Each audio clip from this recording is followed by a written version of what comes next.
Welcome to my Minecraft in Education map assignment.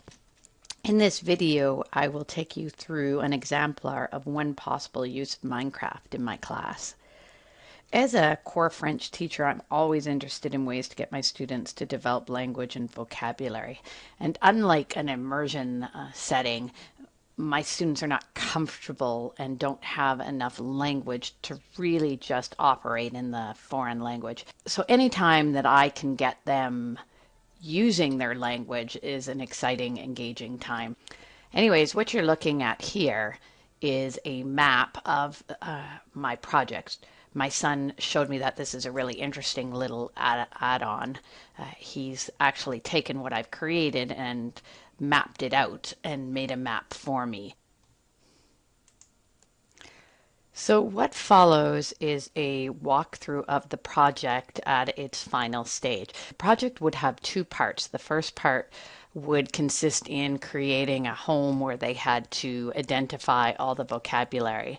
So normally on pen and paper, I have them create a room and label all of the pieces in the house and all of the rooms and then take me through there. So you can see we have the corridor and the porch, and if we turn a we come into la cuisine and we can see the frigo and the lave-vaisselle and the kitchen sink. So all of these things have been labeled. We've used glowstone to create light in the room without having to have torches.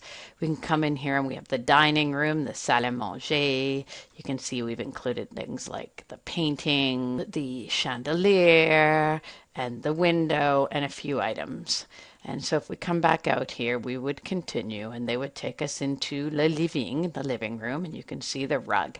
But you can see I've got a fireplace and a bookshelf and a few other items. And so then here's the stairs, which is a scatter, and we're downstairs en bas because they had to label downstairs and upstairs.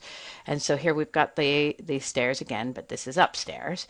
And if we turn in here, we've created a little salle de récréation. This is the billard.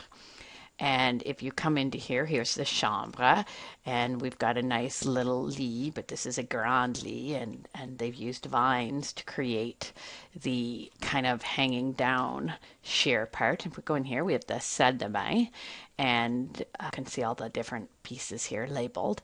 And what I really like about this game is just that they can do these wonderful little things. Oh, so if I click the shower, you can see it's actually a functioning shower, and which is kind of neat to do those things. But my own son also showed me this special thing, and instead of taking the normal route to the other bedroom, we're going to take a secret passway that he's created through the paintings, a kind of Harry Potter thing.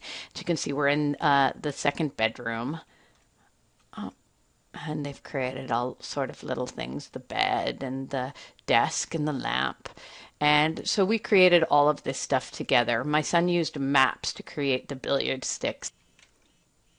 So now for the second part of the walkthrough, we're standing outside the house, and since it was Maville, they had to create a city, and within the city there needed to be at least 10 buildings, and they could take us through, and all the buildings had to be labeled. So you can see, and my sons and I have labeled all of the pieces here. And you can see that there's the restaurant. And if we go a little bit higher here, I am in creative mode, so I can fly, which is very nice. There's the beach, the plage. They're over there in the distance. You can see the stadium and the school. And I just wanted to show you, they've got the intersecting roads here that they've created. And they've actually used wool to create the little dots and lines in the pavement. But you can see some of the buildings, they went into great detail, and it's amazing to me how creative they're able to be. My buildings were not necessarily that creative. I did a lot of the work in the house. And so you can see there's a school and an attempt at a flag. We've got a beach over here and some attempt to make the sand not quite so square like, so that it didn't look like the pool. But if we come down here, there's a hotel and the pool. If I want to show you a couple of the buildings. So some of the buildings, and that would depend on the students, I imagine, being involved. They went quite into a bit of detail. So you've got the restaurant here, and you can see they've gone into the detail there. Okay, so you can see we're in the air here. There's the hospital. The hospital They've done a great job, put a little helicopter on the pad. We've got the parking lot and everything looks good here, but you can't actually go in the building. So some of the buildings have nothing done. And then other buildings, like the pool here, which they put a glass roof on so you could just see it from the outside. But if you go in, it's actually quite ingenious. And there's the park.